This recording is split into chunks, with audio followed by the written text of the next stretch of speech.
Dear educators and people who are watching this video, welcome to Student Align. My name is Shahrukh. Today we're going to talk about one of the biggest issues that most of the teachers face is storage, right? Because when you're going online, storage is one thing people worry about.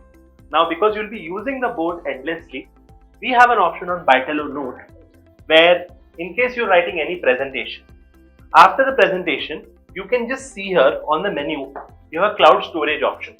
Now in the cloud storage option, we have given two variations. You can either upload it on your Google Drive and you can upload it on your OneDrive also.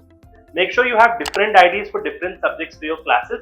That way you can optimize your storage and use the panel in an effective way. Thank you so much.